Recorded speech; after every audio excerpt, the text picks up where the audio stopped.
Donc, on va reprendre, ça sert à rien qu'on fasse les choses entre initiés, les gens qui sont à l'aise au SQLi. Je reprendrai la deuxième partie du marketplace. Malheureusement, SQL Map ne fonctionnait pas, donc c'était, pour moi, je pouvais pas vous montrer les bases, puisque le CTF introduit des techniques anti-hacking, type anti-CSRF, anti-XSS, anti-SQLi. Il y a un WAF, un pare-feu de l'application qui me bloquait, donc j'aurais voulu développer. Je terminerai le CTF une fois qu'on aura revu les bases du SQLi. Donc là, on va se faire plusieurs modules SQL, ok? On va s'entraîner là-dessus et on va revoir les bases. Donc, ça sert à rien d'aller trop vite. Donc, quand on parle d'SQLi, on parle d'injection SQL, comme vous l'avez compris. Ok, donc on va explorer les moyens manuels et automatiques d'exploiter ce type de faille.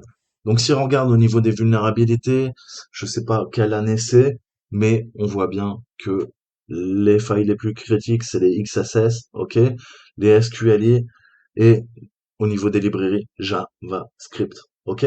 Ensuite, on a au niveau des sources, des scripts, les disclosures qu'on peut trouver sur Internet dans les bases de données, tout ça, entre hackers, les mots de passe qui sont faibles et les RCE ou les code execution, en tout cas, exécuter tout simplement du code malicieux. Donc on voit que bah là, si c'est 2015-2016, autant pour moi, j'avais pas vu. On parle de 25% à peu près hein, donc c'est haute sévérité hein, en termes de failles et qui sont extrêmement utiles pour le hacker. Les failles SQLi, c'est grosso modo, on va voir ça, en fait des requêtes SQL mal formées, ok, qui deviennent illicites entre guillemets et qui vont permettre à un hacker de pirater une base de données.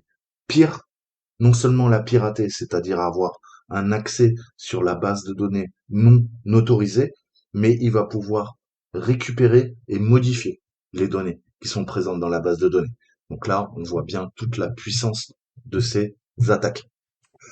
Donc, on va lire un peu, on va voir. De nos jours, les attaques SQLi sont devenues les plus rares, sont devenues, pardon, plus rares, en raison de la prise de conscience croissante à leur égard. En effet, les gens en avaient marre de se faire pirater à cause des failles SQLi. Mais je peux vous dire, il y a 15 ans de ça, il y a 20 ans de ça, mais Internet n'était pas sécurisé. On pouvait rentrer sur n'importe quel site Internet. Vraiment. On pouvait faire des trucs de dingue. Ok? Et c'était des banques. Donc je vous laisse imaginer si vous pouvez commencer à faire des failles, des injections de failles SQLi directement sur le site d'une banque et que vous pouvez vous ajouter ou retirer de l'argent à quelqu'un d'autre. Vous voyez quand même la dangerosité. Donc c'était dingue. Aujourd'hui, c'est beaucoup moins dingue. Et c'est comme ça évolue. Donc heureusement, cela ne change rien au fait qu'il existe de nombreuses applications web vulnérables qui peuvent être exploitées à l'aide de SQL. Pour vous entraîner, on aura besoin de notre machine Kali Linux, ça tombe bien, on l'a sous la main, et l'ensemble des outils par défaut. Burp Suite et SQL Map sont obligatoires, ok? Je vous ai déjà fait des vidéos sur Burp Suite, SQL Map, eh ben on va voir ça ensemble aujourd'hui. Donc je vais essayer de rendre la théorie aussi détaillée que possible, mais je vous encourage tout de même à faire des recherches par vous-même, en savoir plus, creuser le langage SQL, c'est extrêmement complexe, mais les bases de données, c'est la pierre angulaire du hacking. Qui contrôle les bases de données contrôle le monde, ok? Donc, essayez de comprendre, prenez le temps, et on s'attaque à un gros sujet. Mais ça va être super intéressant, vous allez voir. Donc, on va revoir les bases, on va voir les bases du langage SQL. Alors, c'est pas en voyant cette vidéo que vous allez comprendre SQL, hein. Comme je vous disais, ça va être des années d'entraînement, d'expérience, parce que c'est extrêmement complexe. Mais voyons les définitions simples. Qu'est-ce que le langage structuré de requête? Et en bon français, et le langage est typé. C'est-à-dire qu'on va utiliser des verbes, on va utiliser des noms, ok? Et après, on fera appel à des objets, ok? Ou des variables. Donc, on va voir ça. Donc, une base de données, c'est quoi essentiellement? C'est une collection organisée de données, de data, ok? On parle en anglais de dataset. Le dataset, data c'est la donnée, le set c'est la collection de données, ok? Généralement stocké et accessible électroniquement à partir d'un système informatique, naturellement. Mais avant l'informatique, on avait des bases de données papier. Ok? Vous pouvez le faire avec du papier. Qu'est-ce qu'une base de données informatique? C'est, c'est une base de données papier qui a été numérisée. Mais vous pouvez le faire avec un crayon, plein de petites fiches et plein de petits tiroirs. Ça marche pareil. Ok? Donc, il existe de nombreux types de bases de données, telles que MySQL, PostgreSQL, euh, SQL, bref, il y en a un paquet. Ça dépend des technologies, ça dépend des fabricants. Mais le SQL en lui-même, c'est quoi? Ben, c'est un langage spécifique, un domaine utilisé dans la programmation pour gérer les bases de données en lisant les données d'exploitation. Je suis en train de regarder un truc, 2 petites secondes. Excusez-moi, je break.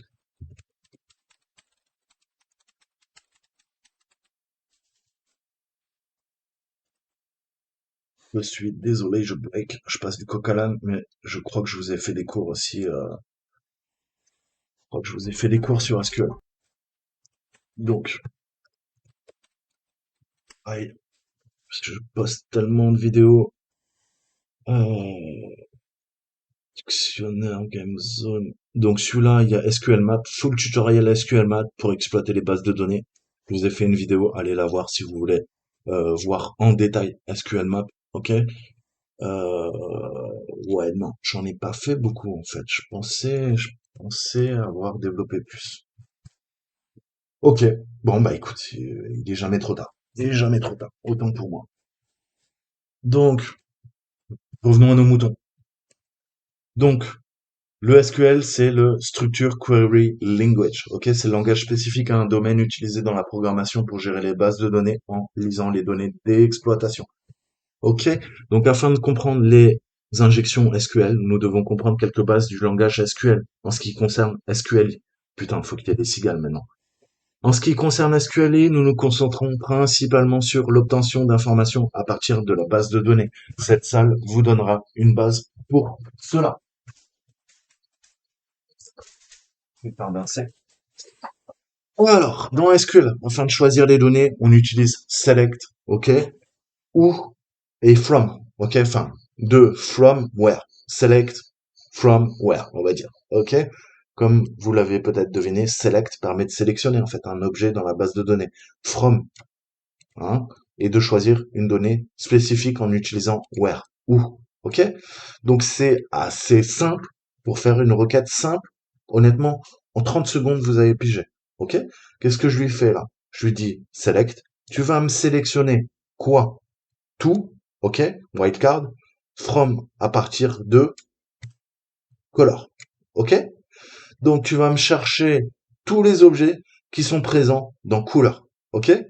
Donc, on a une base de données qui est appelée couleur et on lui demande d'extraire tout ce qu'il y a dedans. OK? On veut sélectionner toutes les couleurs de la liste. OK? Donc, si on a une base de données à aliments, OK? Avec différents repas suivis de calories, OK? On peut choisir tous les repas avec plus de 50 calories en faisant une requête de ce type. Qu'est-ce que je veux? Que tu me sélectionnes tout. À partir de quoi? De food, d'aliments. Ok? Tu vas requêter dans la base de données food, aliments. Tu me prends tout où les calories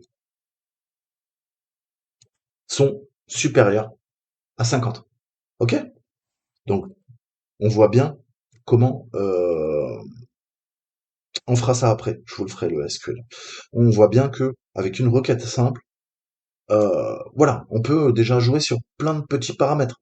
Aller récupérer dans plusieurs bases de données, plusieurs tables qui sont présentes dans les bases de données, différents objets. Là, nos objets, c'était calories. Ok? Donc, on voit bien que c'est assez simple. Et c'est typé. Pourquoi c'est typé? Parce que vous voyez que à la fin, il y a toujours fin d'instruction. Point virgule. Si vous y oubliez le point virgule, ça ne va pas marcher.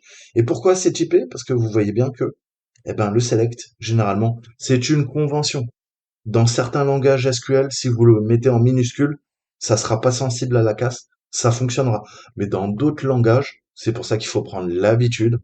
Les from, les select, les where, vous me les mettez tout le temps en majuscule. C'est une convention. OK? Comme ça, vous toutes les bases de données auxquelles vous communiquerez, elles comprendront. Si vous commencez à taper tout en minuscules, ça peut marcher, mais il y a certaines bases de données qui vont vous dire non, non, ta requête elle est mal formée, moi je peux pas l'interpréter, je comprends pas ce que tu me dis. Ok? Donc par convention, je vous conseille de prendre cette habitude. Ok? D'utiliser des majuscules où il faut et les majuscules sont sur from, on va le remettre en français, sur select, from, where. Ok? Donc après, il y en a d'autres, hein, je vous rassure, mais allez, 90% du temps, on va utiliser cela. Ok? Après, on en a d'autres qu'on peut appeler d'autres fonctions hein, qui permettent naturellement, bah, par exemple, d'effacer une base de données. Alors là, c'est très vicieux. Quand un hacker veut foutre le bordel, il accède à la base de données et il fait quoi? Il fait un drop. Drop, ça veut dire jeter. Drop, vous effacez la base de données. Il n'y a plus rien. Elle est morte. OK? Donc, vous imaginez pour une compagnie, si jamais on fait un drop sur toutes les tables de toutes les bases de données, en gros, vous effacez toute leur base de données en une commande. C'est possible. Donc, pareil, quand on manipule une base de données, attention à ce qu'on fait, hein. Tapez pas au hasard. Il faut relire 3, 4 fois et faire la bonne requête, ok? Sinon, vous allez pouvoir faire vraiment des saloperies, hein. Et si vous crachez une base de données, derrière, c'est toute l'infrastructure, c'est peut-être un site marchand qui va plus du tout fonctionner. Donc, ça va être des pertes conséquentes qu'on va pouvoir chiffrer littéralement en quelques minutes. Des clients peuvent perdre des millions, ok? Donc, si vous êtes administrateur, attention à ce que vous faites. Mais ça, si vous êtes DBA, on a dû vous l'expliquer dès, euh, dès le début, dès le départ. Donc, voyons un peu qu'est-ce que SQLi. On va repasser en français. Donc, une attaque par injection SQL, ça consiste en l'injection d'une requête SQL dans l'application web distante. Un exploit d'injection SQL réussi peut lire les données sensibles de la base de données, nom d'utilisateur et mot de passe, essentiellement c'est ce qui nous intéresse, modifier les données de la base de données, ajouter, supprimer, exécuter des opérations d'administration sur la base de données, arrêt de la base de données, et dans certains cas, exécuter des commandes sur le système d'exploitation. Appel système. Ça a l'air croustillant tout ça. Les injections SQLi mettent la confidentialité du serveur en danger et peuvent permettre de contourner les processus d'authentification ou même d'accéder à des comptes à privilèges élevés. C'est dingue, non? Jetons un coup d'œil à cette simple fonction de saisie PHP.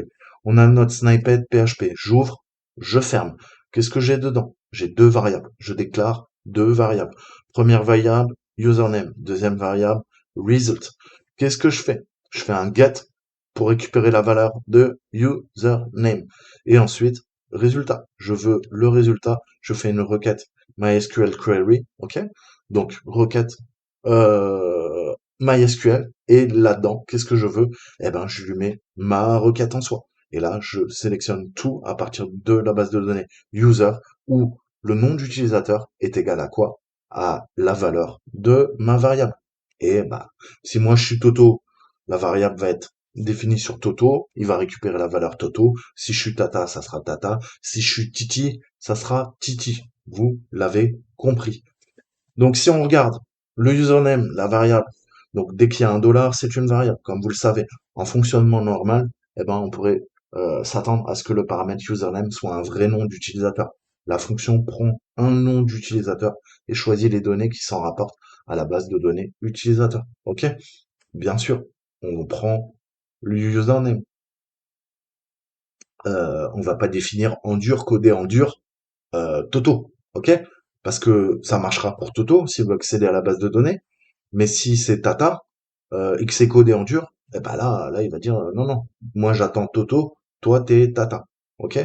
Donc, bien sûr, on joue tout le temps sur des variables, ok? On déclare nos variables, on les utilise par la suite. Donc un utilisateur malveillant, un hacker ou un pen tester, ok, qu'est-ce qu'il peut faire? Eh ben, il va soumettre différents types de données. Il va tester, il va faire du try and error, ok, essayer et par erreur, de façon incrémentale, on va trouver la parfaite requête SQL qui va nous permettre d'accéder aux informations auxquelles on n'aurait pas le droit.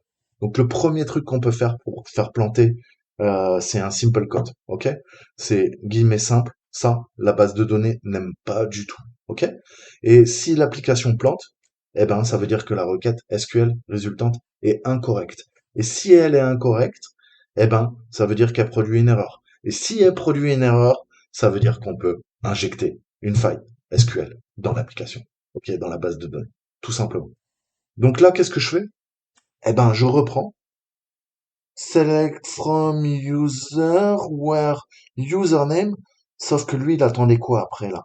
Il attendait la variable username entre simple quote, ok? Et là, qu'est-ce qu'il a? Eh ben là, il a trois simples simple quote, ok? Trois simples guillemets. Donc là, qu'est-ce que ça va faire en fait? Eh ben, ça a créé un triple, ok? Et ça produit une erreur. Cette erreur, en fait, fait générer des informations sensibles ou simplement donner un indice sur la structure de la base de données.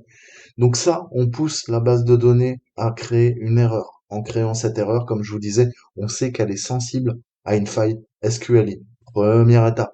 Deuxième étape, on va exploiter cette faille SQLI. Comment je l'exploite? Eh ben maintenant, je vais lui donner, vous savez que on donne des conditions en fait, hein. Les conditions, on joue sur des booléens et on va lui dire, écoute, est-ce que c'est vrai? Est-ce que c'est faux? True, false. Est-ce que c'est égal à 0? Est-ce que c'est égal à 1? Ok? On joue littéralement sur des conditions. La base de données attend des conditions. Est-ce que la condition est vraie? Est-ce que le mot de passe est égal à l'utilisateur? Est-ce que l'utilisateur est égal au mot de passe? C'est vrai. Ok? 1, je me connecte, ou c'est faux, 0. Ou à l'inverse, c'est vrai, 0, et je me connecte. Ou c'est faux, 1. D'accord? Donc ça dépend. Mais ça sera tout le temps des booléens. Un booléen, c'est quoi? C'est vrai ou faux, c'est 0 ou 1. Ça peut pas être chaud. Ok? Donc là, qu'est-ce qu'on va lui dire? Eh ben, on va jouer sur ce booléen. Là, ça va faire un résultat totalement différent. Qu'est-ce qu'on fait? On a remplacé le dernier simple guillemet par une condition. Et là, ça dit quoi? Eh ben là, comment elle l'interprète? Elle va voir, écoute, tu me prends n'importe quel username, Toto, Tata, Titi, et tu me vérifies cette condition. Ou tu me vérifies cette condition. Donc lui, qu'est-ce qu'il va faire? Il va prendre n'importe quel utilisateur et il passe à la vérification de la condition. Et la condition, elle est extrêmement simple. 1 est égal à 1. En mathématiques, 1 est égal toujours à 1. Donc la condition est vraie. Donc qu'est-ce qu'elle va comprendre la base de données? Elle va dire bah écoute, le mot de passe pour l'utilisateur que tu me donnes, eh ben c'est vrai, c'est vrai. Donc comme c'est vrai, c'est le bon mot de passe. Donc on voit bien qu'elle ne vérifie plus le mot de passe comme elle le faisait normalement. Elle prend uniquement la valeur de username, de la variable username, et au lieu de faire la vérification en base de données, elle dit, ah, deuxième étape, 1 est égal à 1. Ah, c'est vrai, je vérifie pas. Je te donne l'accès. Donc, qu'est-ce qu'on vient de faire? On vient de modifier la logique, hein, au niveau de la base de données. Il y avait une logique certaine. Tu me prends ces deux variables que je te déclare. Tu me prends la première valeur, ok, de username, et tu vérifies le résultat. Eh ben là, on lui a dit, écoute, tu prends n'importe quel username, normal, en input, et le résultat, il est tout le temps vrai. Donc comme il est tout le temps vrai, tu ne vérifies pas le mot de passe. Donc tu donnes accès à l'utilisateur. Donc vous voyez que ça devient extrêmement dangereux. Donc comment il vous l'explique? Parce que là, j'ai arrêté de les lire, mais on voit que le scénario est différent. 1 est tout le temps égal à 1, et donc c'est traité comme vrai, en true, dans le langage SQL. Donc ça renverra chaque ligne de la table. OK? Et on peut faire également simple quote et commentaire. Et ça fera également le travail. OK? Cette charge utile transforme un nom d'utilisateur en une chaîne vide pour sortir de la requête. C'est ce qu'on appelle un échappement, un bypass. OK? Bypass, contournement, littéralement. Et ça ajoute un commentaire. OK? Donc c'est cette chaîne vide plus commentaire, concaténation des deux, eh ben ça fait le bypass. OK? Donc qu'est-ce que ça fait?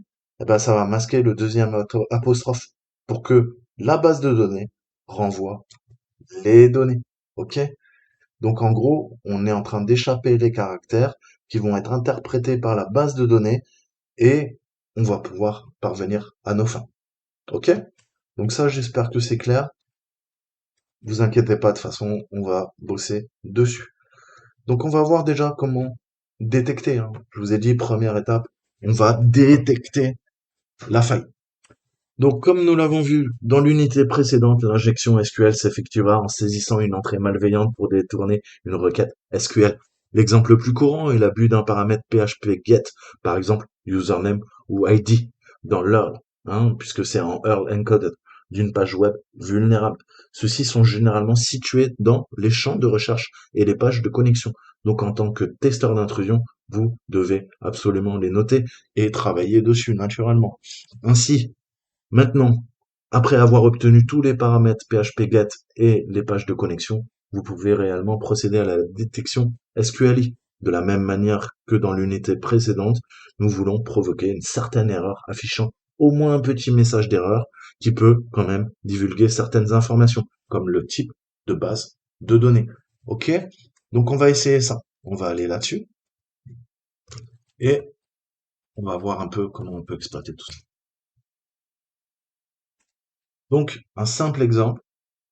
Là, il nous dit salut Dakan, ok? Et s'il te plaît, rentre un paramètre pour l'ID, ok? Avec une valeur numérique. Donc, je vais aller un peu, hein, ça passe pas. Donc, qu'est-ce qu'on peut faire à partir de là?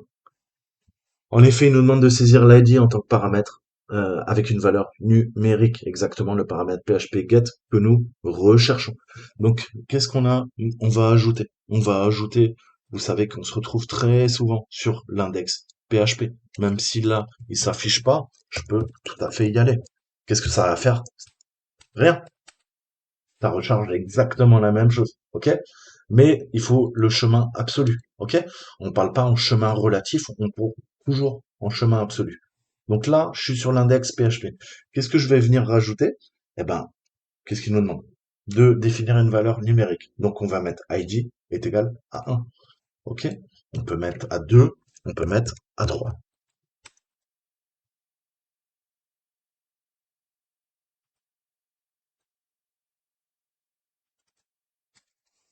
Et j'ai oublié le point d'interrogation comme un gros blaireau. Ok.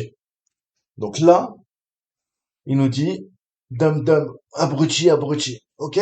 Donc parce que moi je suis abruti et le mot de passe c'est abruti. Ok. Donc on voit que en jouant sur le paramètre, eh ben on arrive à récupérer les données. Ok? Donc est-ce que je peux jouer mettre 2? Ok. Maintenant je suis devenu Angelina et le mot de passe c'est je vais te tuer. Sympa. 3. Ça devait être une ex à lui je pense. D'accord. Demi-password. Donc on voit qu'en jouant sur la variable ID, ok, le paramètre, euh, je vais pouvoir, ok, passer d'un utilisateur à un autre et récupérer un ensemble de données. En tout cas, le couple, les deux clés. La première clé, c'est quoi? C'est le nom d'utilisateur. La deuxième clé, c'est quoi? C'est le mot de passe. Ok? Donc ça, ok, fonctionnement classique, j'ai envie de dire, voilà, on modifie le paramètre dans la barre. Ok, mais comment on peut abuser maintenant de ça? Ok, puisque lui, qu'est-ce que attend la base de données? Quelle est la logique? Eh ben, l'application web, elle attend qu'un ID, il est quoi? Une valeur numérique. Si maintenant je lui mets notre simple code, on a dit premier test pour faire crasher une base de données. Ah, voilà, il aime pas. Donc là, on sait déjà qu'on peut commencer à injecter une faille SQL. Qu'est-ce qu'il nous dit? Il nous dit, il y a une erreur au niveau de ta syntaxe SQL. Vérifie le manuel qui correspond à ton serveur MySQL. Donc, première information pertinente qu'on peut relever de cette erreur, on sait qu'on est en train d'attaquer un serveur avec une base de données MySQL. Et il nous dit, vérifie la bonne syntaxe parce que là, au niveau de ton délimitateur, donc, triple, limite 0 à 1 et simple quote. Ligne 1, il y aura toujours une ligne 1 puisque eh ben, il n'y a pas deux lignes dans un navigateur web. hein, on n'a qu'une ligne. Ça sera la ligne 1 tout le temps. OK? Après, dans une base de données, vous pouvez, enfin, quand vous faites une requête ailleurs, vous pouvez avoir plusieurs lignes, c'est pas le problème. Mais là, nous, quand on commence à bidouiller dans un navigateur, ça sera toujours ligne 1. OK? Donc ça, pareil, limite, on peut jouer sur des limites en base de données. Je vais pas rentrer dans les détails, mais on voit déjà la première étape. On a poussé la base de données à la faute. On sait que maintenant, on peut faire une SQLi. Il va falloir trouver la bonne requête pour récupérer les données. OK? Donc bingo, on a créé une erreur. En exposant le paramètre ID, on voit qu'il est vulnérable. OK? À une SQLi. On voit que on apprend également que MySQL Server fait tourner notre base de données. Donc maintenant, qu'est-ce qu'on va faire? Eh ben, on va utiliser un petit script Python génial qui permet de vérifier la vulnérabilité SQLi. Qu'est-ce que je peux vous montrer? Je peux vous montrer SQL Map aussi. On va le voir plus en détail, mais je vais faire la même chose. Je vais lui dire quoi? Écoute, si tu me testes, je veux ce lien également. Alors, vous allez voir que SQL Map, c'est la Rolls-Royce. Lui, il va vous tester, mais tout. Ok. Donc, euh, il va tester le paramètre ID. Il nous dit déjà qu'il est injectable. Ok. Donc là, c'est le même résultat que ce petit script. Ok. Qu'est-ce qu'il nous dit? Il nous dit, ouais, apparemment, je peux faire des error-based SQLi, je peux faire des blind SQLi en aveugle. Ok. Lui, il nous dit quoi? Il nous dit que l'ID, il est vulnérable. Ok. On peut même faire peut-être des attaques XSS. Ok. Donc déjà, il fait plus que nous dire qu'on peut faire des failles par injection, il nous dit, hey, tu peux essayer aussi de faire des failles XSS, ok? Et là, qu'est-ce qu'il nous dit? Dernier message, il nous dit, et on dirait que le backend, donc la base de données, hein, SGBD, système de gestion de base de données en bon français, ça se dit DBMS en anglais, ok? Database Management System. Il nous dit que c'est du MySQL. Ça tombe bien. C'est ce qu'on a corrélé avec notre première information. Ce qu'on a vu là, quand on l'a poussé à l'erreur, il nous a dit, ouais, Coco, c'est un DBMS MySQL. Est-ce que vous voulez sauter les autres charges utiles pour les autres bases de données? Bah oui. Nous, on veut que utiliser quoi? Des charges utiles qui fonctionnent pour MySQL. Les autres, ça va nous faire perdre du temps. Ok? Donc oui, skip. Oui. Ok, donc là il nous dit il y a encore des tests qui restent. Est-ce que vous voulez inclure tous les tests pour MySQL en utilisant le niveau 1? Il y a 5 niveaux et il y a 5 niveaux de risque. Ok, je vous explique. En gros, plus le niveau est élevé, plus il va tester de paramètres à exploiter, plus l'attaque va prendre du temps. Et au niveau du risque, plus vous élevez le risque, plus il y a des chances, un, que vous crachiez la base de données que vous essayez de pirater. Deux, que vous risquez de vous faire, mais comment on peut dire, griller au niveau des requêtes réseau, ok?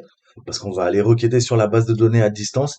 Et là, s'il y a des systèmes anti-intrusion, si vous passez le risque en élevé, en 5, eh ben là, ils vont se dire, oula, le mec, il essaye même pas de scanner notre base de données de façon discrète, furtive, il balance toute la sauce direct, ok?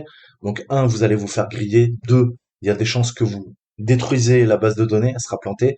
Et trois, bah, vous allez prouver que vous n'êtes pas un bon hacker, vous êtes un mauvais hacker, puisque le bon hacker va jouer sur d'autres paramètres après SQL. On verra. On va pouvoir randomiser le user agent par défaut quand vous utilisez SQL Map. Le user agent, il s'appelle SQL Map. Donc vous allez être grillé à 10 000 en fait à chaque fois que vous allez utiliser SQL Map. Donc premier truc qu'on va faire, on va faire un random agent. Je vous montrerai comment faire. Ensuite, il vérifie s'il y a des systèmes d'anti-intrusion ou un pare-feu web application firewall, un pare-feu d'application web. Ok?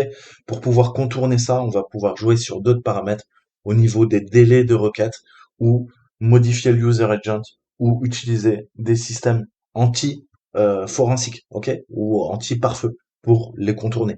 Mais là, je vais pas rentrer aujourd'hui là-dedans, sinon bah, vous imaginez bien que les vidéos vont faire 18 ans. Donc là, est-ce que on veut utiliser le niveau par défaut, 1-1, en risque et en niveau? Oui. Ok. Donc là, il va tester. Tester pour nous. Et c'est magnifique SQL Map parce que on n'a pas besoin de connaître en fait le langage MySQL pour attaquer du MySQL. Enfin, du SQL, pardon. Donc, qu'est-ce qu'on voit? Il teste toutes les attaques.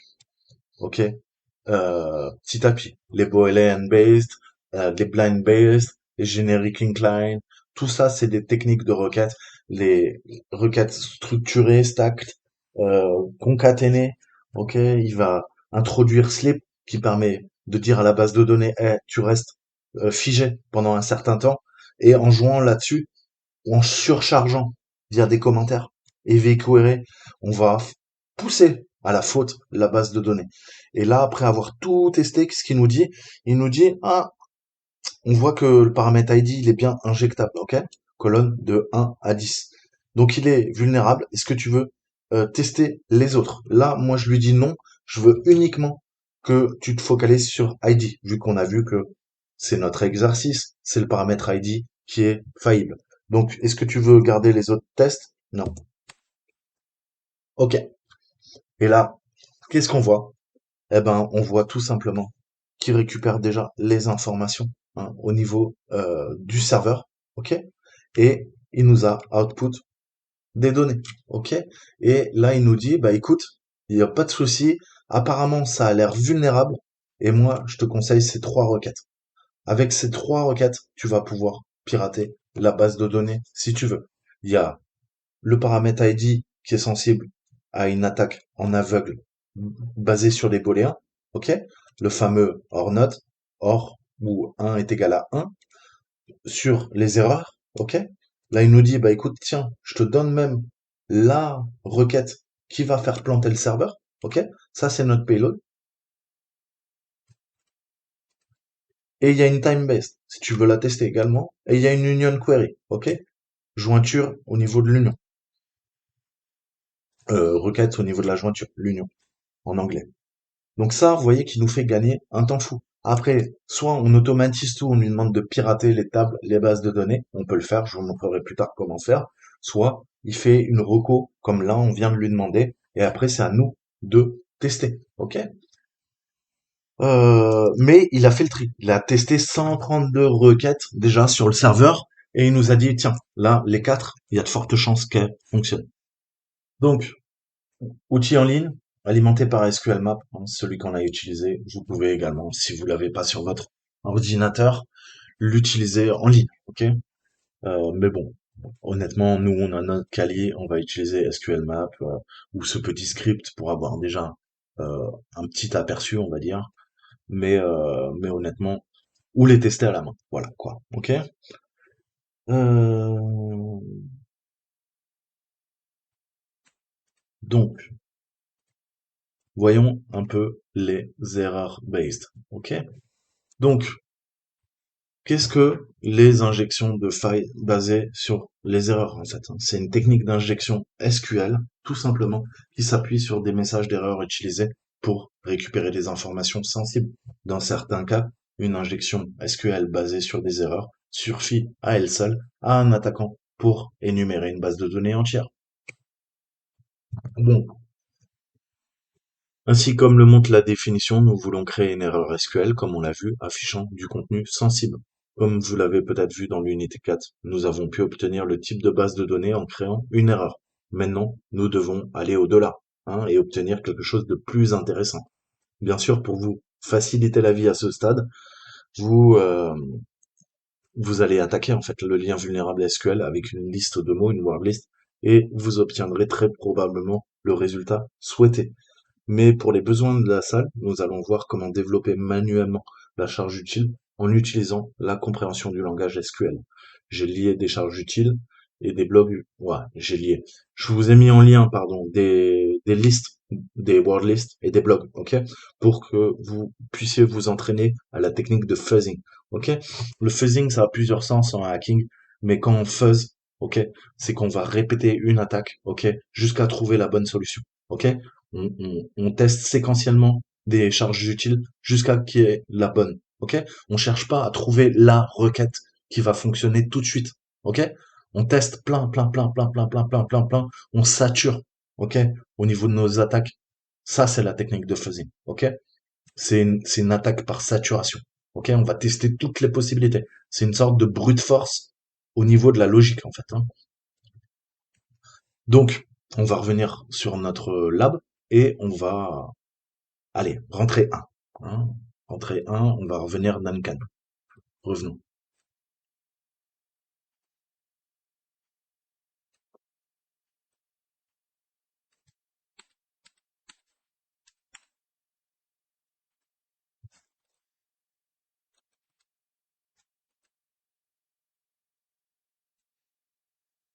Donc, lorsque nous mettons la valeur paramètre ID 1, 2, 3, on obtient instantanément pardon, les noms de connexion et un mot de passe. Ok?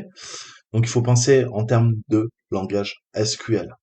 Qu'est-ce qui s'est passé de façon invisible pour nous, puisque c'est côté serveur, back-end, et on se rend pas compte en fait hein, des requêtes, c'est totalement transparent pour l'utilisateur. Mais en gros, le paramètre d'identification, il est attaché à un certain nom d'utilisateur, ok, le nom de connexion et un mot de passe. Comme je vous ai dit, vous utilisez tous les jours des mots de passe des utilisateurs pour vous connecter sur les sites internet. Derrière, il y a une base de données qui fait le boulot. On est d'accord. Donc en langage SQL, ça veut dire quoi? Eh ben, je fais un select sur on appelle ça des clés, hein, mais bon, c'est comme des variables, si vous voulez. Mais la première clé, c'est quoi? C'est login name, ok? Deuxième clé, c'est quoi? C'est password, mot de passe.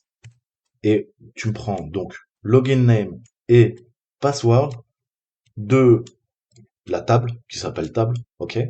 Où l'ID est égal à quelque chose, ok? Donc si je lui mets 1, qu'est-ce qu'il fait? Il va prendre login de l'ID 1 et le password de l'ID 1. Et c'est quoi? C'est dump et dump. OK? Donc on voit que la première clé login name est égale à la valeur dump et la deuxième clé password à la valeur dump également. OK? Abruti en anglais. Donc on voit simplement la sortie de base, mais on voit que on a récupéré certains modèles SQL courants en fait, hein. Et grâce à cette erreur qu'on a pu faire via le commentaire, on sait maintenant qu'on peut l'exploiter. Donc là, on va essayer de saisir autre chose que des chiffres, parce que je vous ai dit, qu'est-ce qu'elle attend la base de données? Elle attend des valeurs numériques, ok? Est-ce qu'on peut tester autre chose, ok? Ah, ah, ça m'énerve, hein. Faut que j'appelle Firefox, je vais lui demander pourquoi à chaque fois il fait ça. Donc là, on va s'amuser avec lui.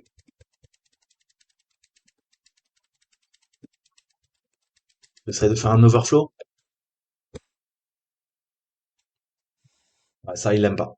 Donc là, pas d'erreur. Ça le fait pas planter pour autant. Ok, d'accord.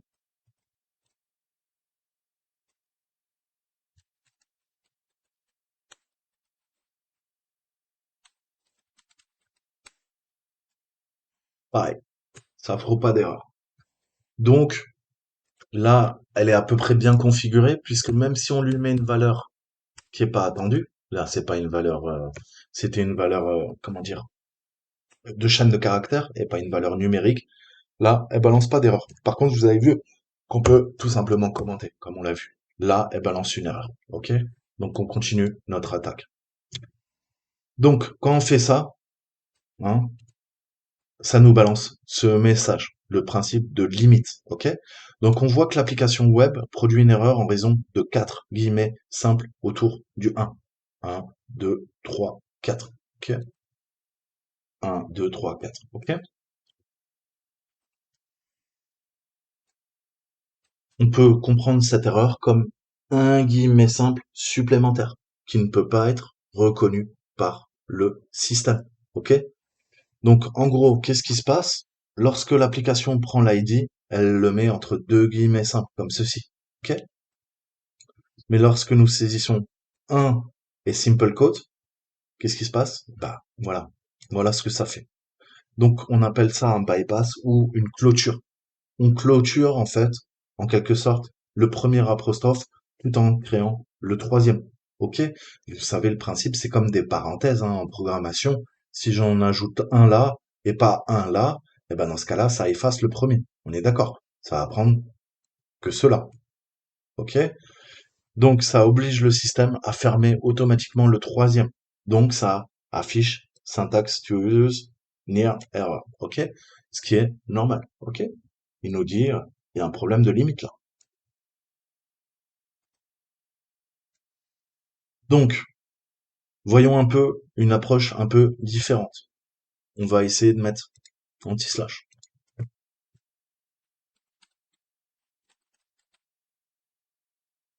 OK. Pareil, il nous balance une erreur, il nous dit j'aime pas trop, tu devrais vérifier ta syntaxe. OK? Ça produit également une erreur. OK? La valeur ID est placée entre guillemets simples. Donc on peut fermer les guillemets simples aussi facilement. OK? Ça signifie que nous pouvons sortir de la requête et fournir des commandes personnalisées. Pourquoi? Parce que on fait cet échappement. Pourquoi? Pour après faire un statement. OK? Un statement, je vous ai dit, on parle de conditions en fait en base de données. On va vérifier des états. OK? Et l'état, bah, par exemple, 1 est égal à 1, on sait que ça sera toujours vrai, ça sera sur true. OK? Après le guillemet simple, on va obtenir toujours cette erreur. OK? Donc, je prends ça.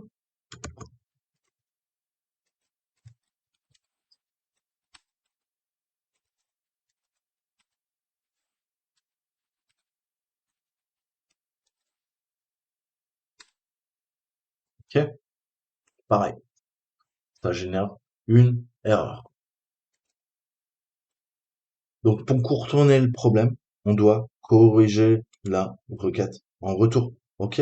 Vu qu'on a déstabilisé, entre guillemets, avec nos guillemets, qu'on a fait de l'échappement pour pouvoir faire notre charge utile malicieuse, il faut corriger la requête pour qu'elle soit bien interprétée. Ça se fait en commentant le reste, en fait, en utilisant notre tiret-tiret et en fournissant, par exemple, plus comme un espace vide à la fin de la requête. Donc là, je modifie et on va voir comment elle réagit.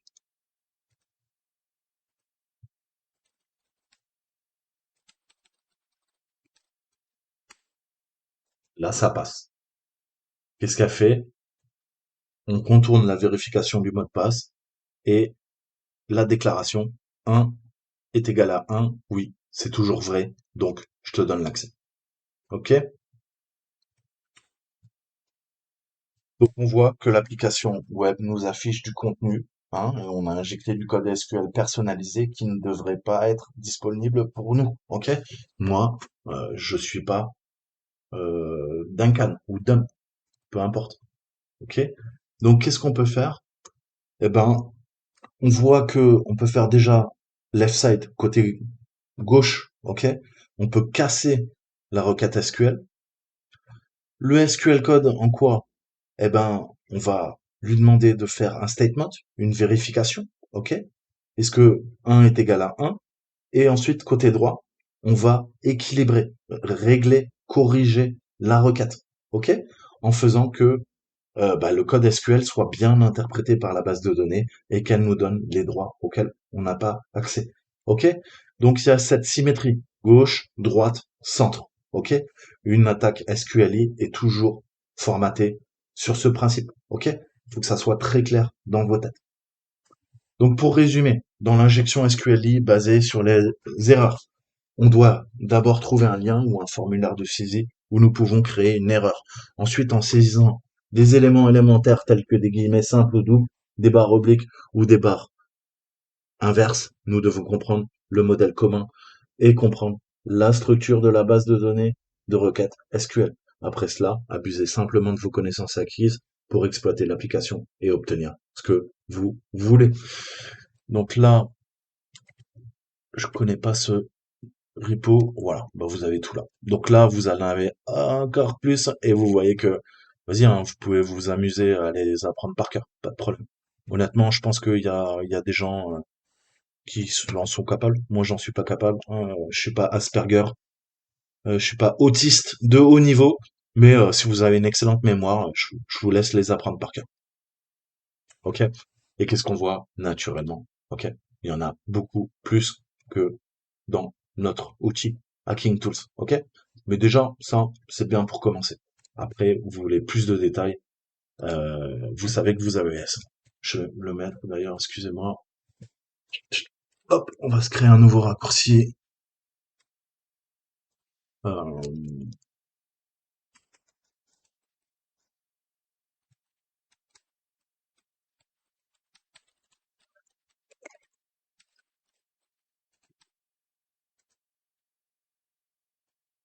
Parfait. Ça, dès que vous avez besoin de faire une injection SQL, vous arrêtez là. Ok? Toujours se faire des petits raccourcis bien sympas, ou vous l'ajoutez dans Firefox, vous voyez, en fait, comme vous voulez. Ok, reprenons. Maintenant, voyons les Boolean based.